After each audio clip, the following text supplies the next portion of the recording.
My parents put me in foster care at 5 and never called. Now they're filing lawsuits claiming rights to the $80 million inheritance my adoptive family left me. Hey family, your support keeps these stories alive. Subscribe, say hi in the comments and tell us your city or country. Let's get into today's story. I was sitting in my home office when the certified letter arrived. My hands trembled as I read the words, "Legal Notice," stamped across the front. Inside, my biological parents, people I hadn't seen in 28 years, were suing me for $50 million of the inheritance my adoptive parents left me. $50 million. From people who dropped me at a foster home when I was 5 and never looked back. The memory hit me like a freight train. I remember that day so clearly. My mother, my biological mother, kneeling down in that gray hallway that smelled like pine cleaner and old carpet. "Mommy will be right back, Clara," she'd said, her eyes not quite meeting mine. "You be a good girl and wait here." I'd clutched my stuffed rabbit, the one with the missing eye, and nodded. I waited. And waited. Days turned into weeks, weeks into months. He never came back. Now, according to this lawsuit, they wanted to claim familial rights to money I'd inherited from the only real parents I'd ever known. The audacity made my stomach turn. I called my lawyer immediately. "Darnell," I said, my voice shaking with anger I didn't know I was holding, "you need to see this." "Send it over," he replied calmly. Minutes later he called back. "Clara, this is unprecedented. They abandoned you. How did they even know about the inheritance?" That's what I wanted to know. The Johnsons had kept their wealth private. When they passed last year, Mom from cancer, Dad from a heart attack 6 months later, I'd been devastated. They'd saved me, loved me, given me everything. Now strangers were trying to take it. Before the Johnsons, my life was a different story entirely. After my biological parents abandoned me, I spent 3 years bouncing through foster homes. The first family, the Hendersons, were nice enough but overwhelmed with 7 other kids. I slept on a couch in the living room, my belongings stuffed in a plastic grocery bag under the coffee table. Mrs. Henderson tried her best, but I was just another mouth to feed, another body taking up space. The second home was worse. Mr. Patterson had a temper that exploded over small things. Spilled milk, too much noise, homework taking too long. His wife would flinch when he raised his voice and we kids learned to become invisible. I remember hiding in the closet during his rages, covering my ears, praying I wouldn't be noticed. The caseworker eventually removed us all, but the damage was done. I'd learned that adults couldn't be trusted. Then came the Robinsons, who saw foster children as paychecks. They fed us the bare minimum, bought second-hand clothes that barely fit, and spent the stipends on themselves. I remember watching Mrs. Robinson come home with new jewelry while we ate pasta for the 5th night in a row. "You should be grateful," she'd snap when I asked for seconds. "Nobody else wanted you." Those words haunted me. Nobody else wanted me. At 8 years old, I believed it was true. I was damaged, unlovable, unwanted. My biological parents had proven that, hadn't they? They'd chosen their freedom over me. Every night I'd whisper to my rabbit, "What's wrong with me?" The rabbit, of course, had no answers. Then, on a Tuesday morning in October, my caseworker Ms. Oliver said, "Clara, there's a couple who wants to meet you." I'd heard this before and felt nothing. Another interview, another rejection. I was 8, almost 9, too old for most families who wanted babies or toddlers they could mold from scratch. But Eleanor and Edward Johnson were different. They walked into the visitation room and Eleanor's eyes filled with tears the moment she saw me. Not pity tears, something else. Recognition maybe. She sat down across from me while Edward stood back, giving me space. "Hi Clara," she said softly. "I hear you like to draw?" I shrugged. I'd been learning to show nothing, feel nothing. Safer that way. But Eleanor pulled out a sketchbook and colored pencils. Expensive ones, not the dollar store kind. "Would you like to draw something with me?" We sat in silence for 20 minutes, just drawing. She didn't ask invasive questions or make promises. She just existed beside me. When the visit ended, she touched my shoulder gently. "I'd like to see you again. Would that be okay?" Over the next 6 months they visited every week. They brought art supplies, books, took me to museums and parks. Edward taught me to play chess, explaining each move with infinite patience. Eleanor listened when I finally started talking about the Pattersons, the Robinsons, the ache of being abandoned. She never once said, "It'll be okay." Instead she said, "That was wrong. What happened to you was wrong and you deserved better." The day they asked to adopt me, I cried for the first time in 3 years. The adoption was finalized 3 months before my 9th birthday. The Johnsons, my parents now, threw me a party like I'd never imagined. Friends from my new school, a cake with my name in perfect cursive, presents wrapped in shiny paper. When I blew out the candles, Eleanor leaned in and whispered, "Welcome home, sweetheart. Forever. Forever." That word meant something now. They enrolled me in therapy with Dr. Patricia Williams, a Black woman psychologist who specialized in childhood trauma. "Clara," Dr. Williams said in our first session, "you've survived things no child should experience. That doesn't make you broken. It makes you strong. And now we're going to help you feel safe again." It took years. Years of nightmares, of testing boundaries, of waiting for my new parents to abandon me too. But they never did. When I acted out, and I did, throwing spectacular tantrums, pushing them away, they stayed calm. Edward would sit outside my locked bedroom door and talk through it. "I'm not going anywhere, Clara. I'll be here when you're ready." Eleanor would leave notes in my lunch. "I love you. Nothing you do will change that." Slowly, carefully, I began to believe them. I excelled in school, discovering I had a gift for mathematics and business. Dad, a successful real estate investor, taught me about property management, compound interest, strategic planning. Mom, a former art curator, showed me how to appreciate beauty, how to see the story in everything. By high school I was thriving. College at a prestigious university. MBA. Eventually I started my own investment firm. My parents' death hit me like a tsunami. Mom's cancer diagnosis came suddenly, stage 4 already spread. "We've got 6 months, maybe a year," the doctor said. Dad held her hand, his face gray. I moved back home immediately, putting my business on hold to care for her. Those final months were precious and horrible. "Clara," Mom whispered one evening, her voice weak from chemo, "you need to know something. When we found you, we weren't looking to adopt. We couldn't have children and we'd made peace with it. But then I saw your face in that foster home." She paused, gathering strength. "You saved us as much as we saved you. You gave our lives meaning. Don't you ever forget that you are worthy of love. Not because of what you achieve or what you have, but because of who you are." She passed away on a Sunday morning, holding both our hands. Dad was never the same. They'd been married 35 years, together since college.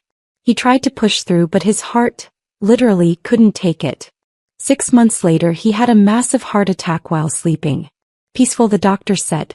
I called it heartbreak. The will reading was devastating in a different way. They'd left me everything. $80 million in assets. Properties, investments, cash, art collections. To our daughter Clara, the will read, who brought light into our darkness. Build something beautiful with this. Make the world better.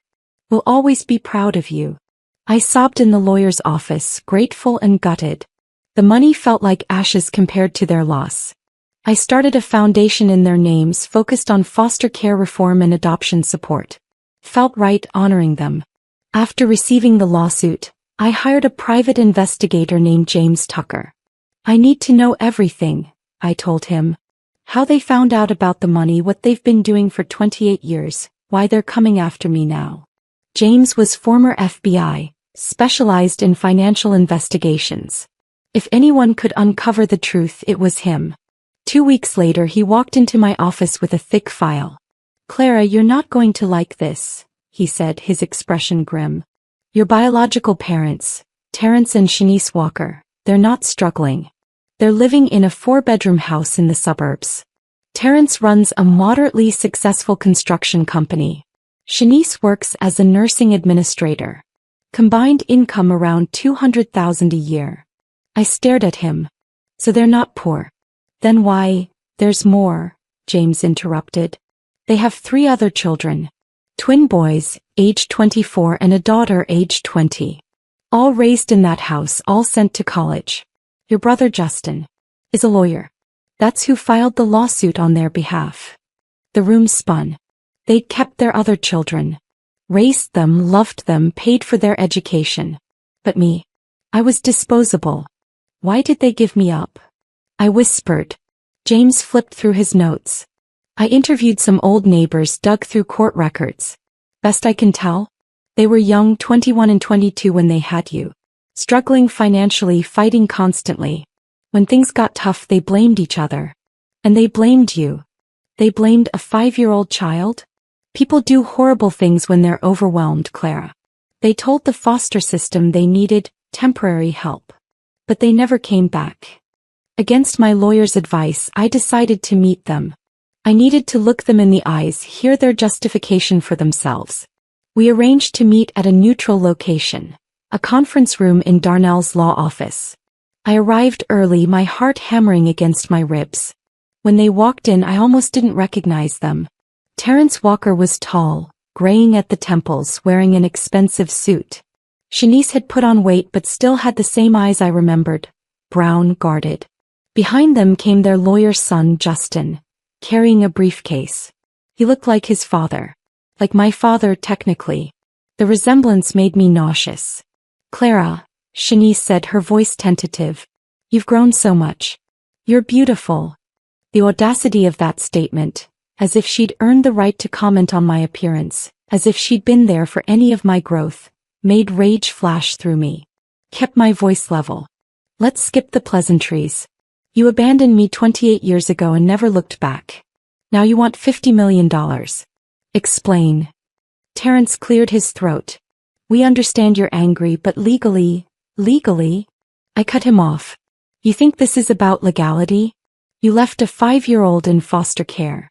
Do you have any idea what I went through? Shanice's eyes welled with tears. We were so young, Clara. We couldn't handle it. We were drowning financially, emotionally. We thought we were doing what was best. Best for who?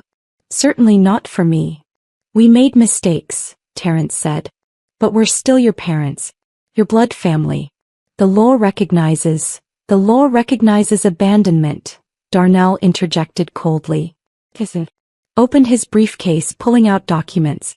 Ms. Walker, or do you prefer Johnson? Our position is simple.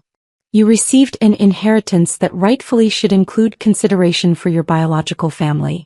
$50 million is less than 2/3 of the estate. We're being reasonable. Reasonable. I laughed bitterly.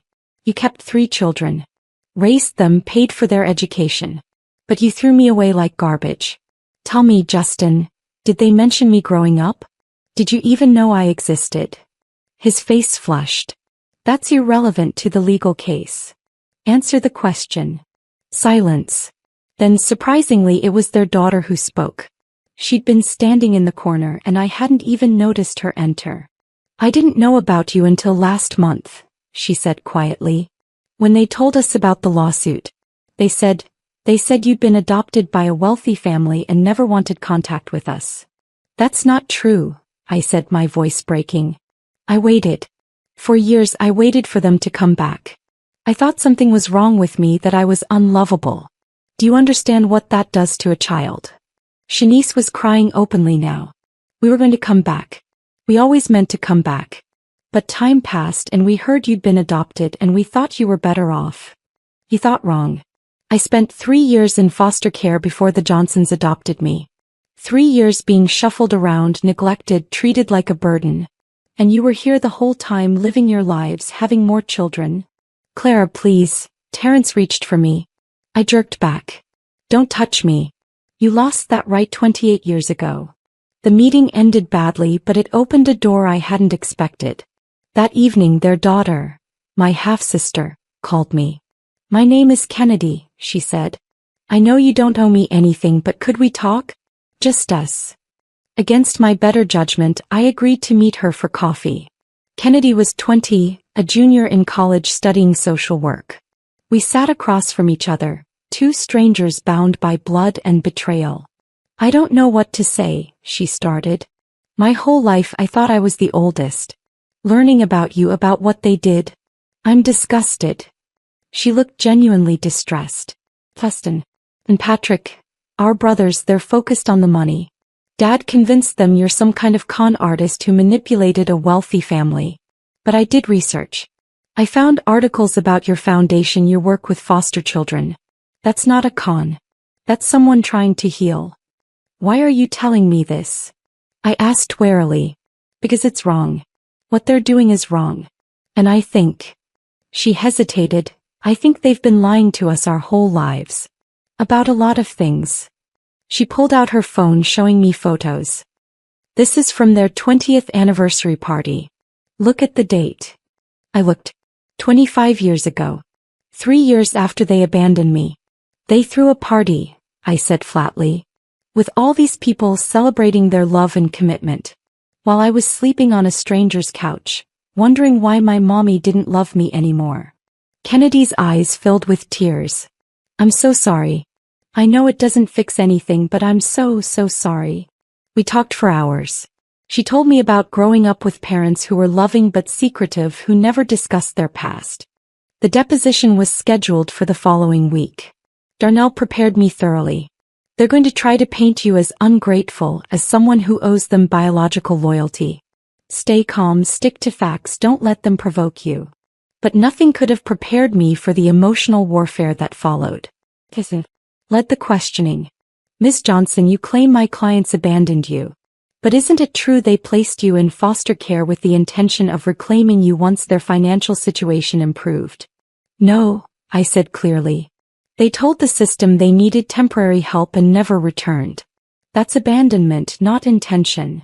Isn't it true you've refused all contact with your biological family? I was a child. They were the adults. The responsibility to maintain contact was theirs, not mine.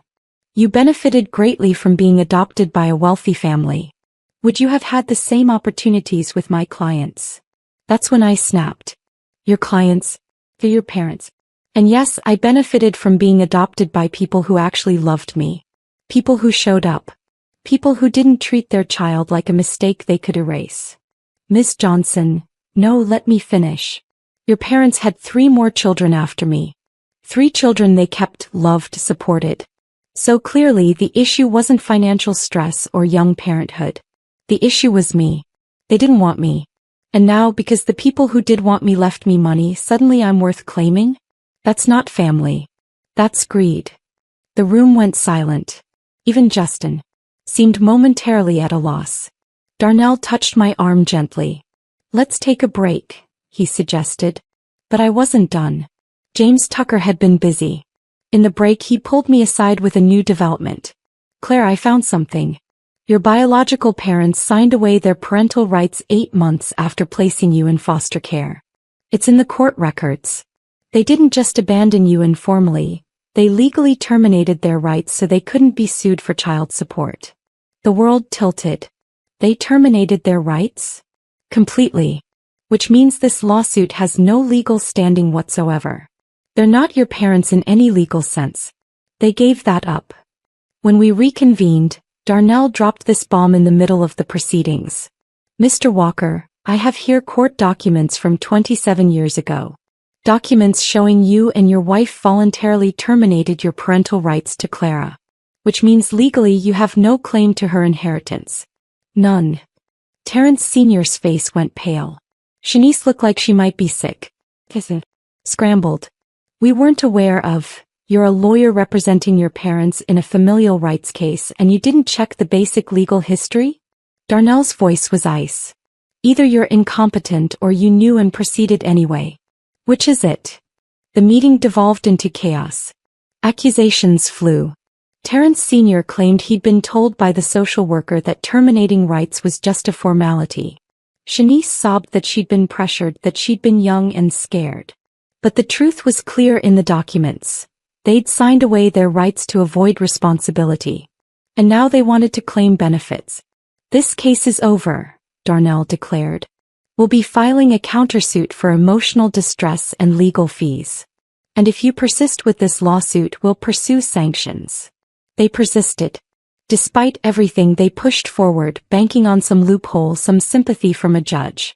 So we ended up in court 3 months later. The courtroom was packed. This case had attracted media attention. Biological family sues adopted daughter for millions, read the headlines. I sat at the plaintiff's table trying to project calm while my stomach churned. The judge, a stern black woman named Judge Harriet Morrison, reviewed the case with obvious skepticism. "Mr. Walker," she addressed Justin, "your clients voluntarily terminated their parental rights to Ms. Johnson 27 years ago. On what legal basis are you claiming familial rights to her inheritance?" Stumbled through an argument about moral obligation and biological bonds. Judge Morrison was unimpressed. "This court deals in law, not morality. And the law is clear. Your clients are strangers to Ms. Johnson legally." He turned to me. "Ms. Johnson, would you like to make a statement?" I stood, my voice steady despite the tears threatening to fall. "Your Honor, I was 5 years old when these people left me in a foster home and never came back. I waited for them. I cried for them. I blamed myself for years, thinking I was unlovable. The Johnsons gave me a home, love, stability, everything parents should give a child. They earned the right to call me their daughter. These people in front of you, they earned nothing but my contempt." The courtroom was silent. When they learned I'd inherited money, suddenly I was worth acknowledging. "That's not family. That's exploitation." Judge Morrison nodded slowly. "I've seen many cases in my years on the bench, but this one particularly troubles me. Mr. and Mrs. Walker, you made a choice 28 years ago to abandon your responsibilities." Judge Morrison's ruling was swift and brutal. "Case dismissed with prejudice. Furthermore, I'm ordering the plaintiffs to pay all legal fees and court costs incurred by Ms. Johnson. Mr. Walker, I suggest you counsel your clients against any further legal action, or they may face sanctions for frivolous litigation." Outside the courthouse, reporters swarmed. I made a brief statement. "I hope this case serves as a reminder that children aren't property you can discard and reclaim at convenience. Family is built through love and commitment, not biology and greed." The Walkers left through a side entrance, but Kennedy found me before I left. "Clara, I'm so sorry. For all of it. I've cut ties with them. What they did to you, the lies they told us, I can't be part of that." "You don't have to apologize for them," I told her gently. "You didn't do anything wrong. Can we maybe get coffee sometime? As just two people, not as part of this mess." I considered it. Part of me wanted to say no, to close this chapter completely. But Kennedy was innocent in this, a victim of their lies too. "Maybe," I said. "Someday." 6 months later, I stood at my parents' graves, Eleanor and Edward Johnson, the only parents who mattered. "We won," I whispered, placing flowers on their headstones. "They tried to take what you gave me, but we won." But the victory felt hollow. I'd won money, vindication, justice. But I'd also had to relive my worst traumas, confront the people who'd broken me, admit to the world how unwanted I'd been. I expanded the foundation, pouring more money into foster care reform. Every child I helped felt like healing a piece of my broken heart. But some wounds never fully close. Sometimes I still wake up at night, 5 years old again, waiting for a mother who'll never return. The difference now? I know it wasn't my fault. I was worthy all along. And that's a truth worth more than $80 million. Though I won't lie, keeping the money felt pretty damn good too. If this story resonated with you, please like, subscribe, and share your own experiences in the comments below. Your story matters too.